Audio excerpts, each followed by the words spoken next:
Hello, Frizzle friends. Today I'm answering 20 questions to help you better get to know me and my reading taste. This is the 20 questions book tag. Question 1 is, how many books are too many in a series? I think before I've read a series, if I'm looking at it and it has 6 or more books, I start thinking, do you really need all those books? Once it has about 10 or more books, I start looking at it and going, you're a little intimidating. Do I really want to start you? But I think when I'm actually reading a book series, my perspective shifts into a book series has too many books as soon as it has a filler novel. Basically, where in the book, nothing of substance happens in the series plot arcs or the character development. And as soon as a series has one of those books, that series has too many books. And for some series, that's like 2. The sequel's already too much. Let's think of an example. I think one of the most recent examples I've read is Scythe. The first book I loved. And then the second and third book very much went downhill very quickly until in the third book of that series I actively hated. So yeah, for that series, the answer of how many books are too many books would be 2. On the flip side, some long series that I think definitely deserve all of their books. The Dresden Files series, which right now is at 17 main books and 2 short story collections, and every single one of those, I'd say, we're doing good. Then, number 2, how do you feel about cliffhangers? I feel like they're cheap and annoying. I understand factually that the purpose of a cliffhanger at the end of a book or even at the end of a chapter is to get someone to pick up the next installment, the sequel. But I personally am already so on top of picking up books. I'm already so on top of continuing on in series that I'm enjoying that a book could end on the most boring resolution with 0 cliffhanger energy. And if I liked book 1, I will pick up book 2, guaranteed. So when there's a particularly dramatic cliffhanger, it just annoys me. I'm like, why do you gotta do that? We didn't need this. It feels cheap, and I think the reason why it's so annoying to me is it feels like it degrades the awesome story that was just told. If we have an awesome story being told throughout the book and everything wraps up awesome, and then at the last second things unravel into a cliffhanger, it's like, come on! You just weaved this awesome tapestry of this novel, and then at the last second you pick it apart and rip it to shreds? So yeah, I despise cliffhangers. I'm fine with a book having a little hint of what the plot of book 2 is, but it's that melodrama that weakens the rest of the book that I particularly despise. Now, of course, if you're a writer, you should just continue to do cliffhangers because I'm sure it sells more books and that's the business, but personally, I hate cliffhangers. Question 3, hardcover or paperback? Paperback, definitely, because they're easier to hold in one hand if you can curl. Let me just grab one. So if I'm reading a paperback, can hold in one hand. Is this easy to do? No, and for that reason, my favorite format is neither hardcover nor paperback, but ebook. Because an e-reader is truly one-handed, especially if you have a grip. Right now I'm trying out this pop socket. It's very fun. I've tried out straps and kickstands and stuff, and now I decided to try out a pop socket for a while, and honestly, I think this is my new favorite thing. I like this on the back more than anything else. I also have one on the back of my phone now. Next, question 4. Your favorite book. How dare they ask this question? As if this is going to be easy for anyone doing this tag. I have so many favorites. But what makes this a little easier is a few months ago I did a video that's ranking every book I've ever given 5 stars. So I've already kind of had to think through this question of, out of all of the books I've ever given 5 stars, which ones are my favorite of those? And there is one in particular that stands out, which is Memory. This is a book in the middle of the 𝐂𝐂𝐀𝐏𝐏𝐄𝐒 saga, a very long series. I'm not quite sure if I would land on there's too many books in this series because there's a few filler, or there's just right. It's somewhere in between those. Some of the books lean a little towards filler, but not so much that I think they're a waste. Anyway, but this series is a sci-fi series that's very character-focused, and the protagonist we're following is named 𝐂𝐿 and he is full of this frenetic, wild energy, always propelling the plot in weird and interesting ways. And then this book, Memory, acts as a real turning point of the series, where he's handed the most devastating emotional blow that could be handed to this particular character, and then you have to watch him reinvent himself after that, and it's a masterpiece. I love this book. but it's definitely not a starting place in the series because you have to get to know the character in order to get the full impact of this. If you want to know on where to start in the series, I recommend the book The Warrior's Apprentice, and you can find more about that in my video breaking down my recommended reading order of the series. I'll link that in the footnotes for you. Then question 5, least favorite book. There are a few good contenders for this. I looked through all the books I've given 1 star, and I'm pretty stingy with my 1 stars. I've only given them to 3% of all the books I've ever read. So I'm very serious about my hatred of all of the 1-star books. Some of the greatest hits on my 1-star book list include The Frugal Wizard's Handbook, Empire of the Vampire, Moby Dick, and Allegiant. But looking through all of these, the book that I currently have the most passionate hate for is 𝐂𝐀𝐏𝐏𝐄𝐒. I'll link a larger rant for you down in the footnotes if you want to see more of that. The short of it is, I read the entirety of this book, which was my bad, but makes me hate it even more than if I had DNF'd it like I should have. And the entirety of the book is boring, poorly constructed, terrible characterization, and very sexist, really reveling in toxic masculinity the whole way through. I hated it. I hate this book so much. And yes, I'm about to pick up another book by this author this month. Wish me luck. Question 6, love triangles, yes or no? Yes, but with conditions. I like a love triangle if it gives good reasons that both of these legs of the love triangle should be romantic partners.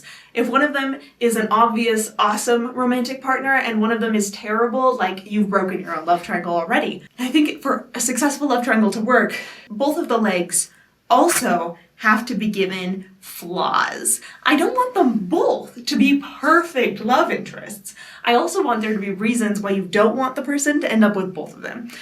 Because then it really creates this juicy tension of you want to ship both because they both have good qualities, but you don't want to ship both because they both have bad qualities, and that's the juicy tension I love.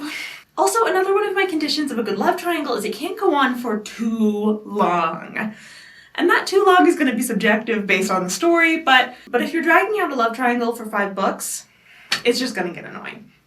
I think the series that I've seen that does this the best is the Mercy Thompson books. For the first few books, there's a love triangle, and it checks all of my boxes.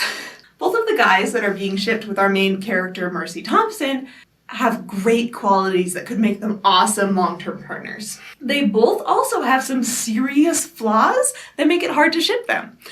And I love that juicy drama. And it doesn't drag on for the full dozens of books in this series. It's concluded within a few. Very nice. Question 7. The most recent book you just couldn't finish. Oh ho ho, I don't finish books all the time, and that is exactly one of my goals, and I'm doing great at it. I forget the exact statistics right now, but I'd guesstimate like 15% of my reading is DNFs. The most recent one is called Balance of Trade. So I love the genre of sci-fi romance. I recently made a video where I kept reading sci-fi romance books until I found a 5-star. That was very fun. And I'm currently in the middle of making the next reading sci-fi romance books until I get a 5-star video. And this was one that I tried. As you can tell, it wasn't a 5-star. And one of the things that irked me most about this is despite this book being tagged as romance, and despite me finding people on the internet recommending this series as a sci-fi romance series, this book had no romance in it. And I'm sure other books in the series have romance in it, but like, how dare? I was here for the sci-fi romance and all I got was the sci-fi, and it wasn't like that good of sci-fi either. Now, it did have some things going for it. We are following an older teenage boy who has been raised on a spaceship that's going across the galaxy doing trading. And he needs to go off on a different trading ship to get kind of like an internship, and he manages to get on a trading ship of a secretive alien race. And then he's learning trading from them. And that sounds really interesting, but this book was so dull and so slow and so unfocused, and I couldn't stand it. So I made it like 70% through before I just gave up. I kept waiting for the romance to happen, and it didn't. So, question 8, a book you're currently reading. I have 2 books that I'm in the middle of right now. The audiobook is Deep Work. This is a nonfiction book about working with great focus and intentionality. And I'm really enjoying it so far. I'm kind of on a quest this year to try to find more nonfiction that I like because I want to read more of it, but I often struggle with enjoying it. But this one, I really love the way that it lays out its points with mixing both scientific evidence and anecdotes in a really cohesive, easy to follow way. I'm also reading an ebook, which is The Book That Broke the World, which is the sequel to The Book That Wouldn't Burn. It's definitely high fantasy, but it also has like dimension hopping and time travel magic intermixed with everything. There's an infinite library, there's really compelling narrators who have really strong internal drives and goals that you get to follow. I was obsessed with book 1, loved it so much. Book 2, I'm like 30% into it now, and I'm liking it less, mostly because we've taken the number of our narrators from like 2 to like 5. And I feel like it's really lost a lot of its character focus and intentionality in doing so, where it's a lot harder to follow the plot and keep myself invested. We'll see how it goes. I really hope it perks up. Question 9, the last book you recommended to someone. So I think the most recent book I recommended to someone was last night. I recommended to Seth The Rockin's Familiar. So the way that this came up is I read this book when it first came out in like 2021 and I loved it. I'm still obsessed with this book and I have been waiting for news of the sequel for years now. Not very patiently because like I'm obsessed with book 1, and just last night I was perusing the author's website and I saw this post where it says, this next book is coming soon. I don't know how soon it's coming, but it's coming soon and I'm just so excited about it. Anyway, highly recommend book 1, especially because book 2 is coming soon. What is this book about? It's high fantasy, I think bridging the gap between very accessible young adult zones and a little bit more moral complexity and nice world building of adult zones. I'd recommend it to both of those age groups. And we're following a girl and she has a goal to avenge her father who was murdered. And she's really trying to train the best she can to make this work, and then she accidentally gets entangled with the summoning of this demon Birdman, and then her and the demon Birdman's souls get linked together. So they go on a quest together to try to find someone who can unlink them, and then along the way get into all of these quest shenanigans that are so delightful. Question 10 is the oldest book you've read. So I'm sure the factual answer to this is like something I was assigned in school, like the Epic of Gilgamesh. But I think I'm gonna count things that I actually read and enjoyed, like had fun reading, And I think the oldest thing that I actually had fun reading and would reread of my own volition goes to Beowulf.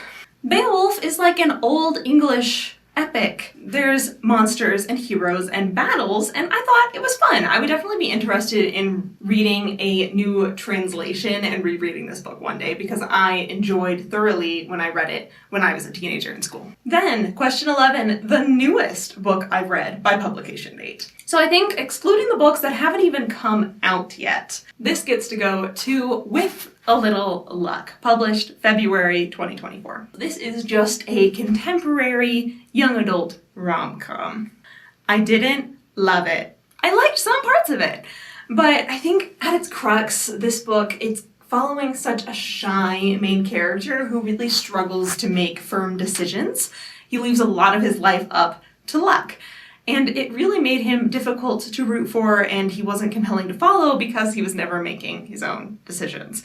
Everything just kind of stumbled into, oh wait, I guess that was a lucky decision, instead of like a purposeful decision where he could get character development through it, Question 12, my favorite author. So I think the best answer to this is Emma Bull. She's written just a handful of novels, hasn't written anything new for like 15 years, but I've read all of her books but one, and I've loved all of them. And not just loved all of them, but like wanted to give 6 stars to some of them, and every time I reread them, they hold up so well. She writes everything from like magical westerns to cyberpunk futuristic apocalypse voodoo magic novels. I think my favorite of hers is called War for the Oaks, which is an urban fantasy about a woman who gets roped up in a local fairy war and finds herself, starts a band, finds love amongst the book. It's beautiful. Now, there's one book by this author that I haven't read yet, but I am going to read it very, very soon. And the reason why this is so exciting and interesting is because this is a book that she co-wrote with the author who wrote my least favorite book that I talked about earlier in this video. So yes, I'm going to read a book written by the author who wrote my least favorite book and my favorite author together. I'm excited and nervous, and I hope it works well. I'm optimistic. I think it's gonna work out. Question 13, buying books or borrowing books? 100% borrowing. I absolutely love the library. I think the joy of books comes, for me, not from owning them, but from reading them. And I can get that joy just as well through borrowing a book than buying a book.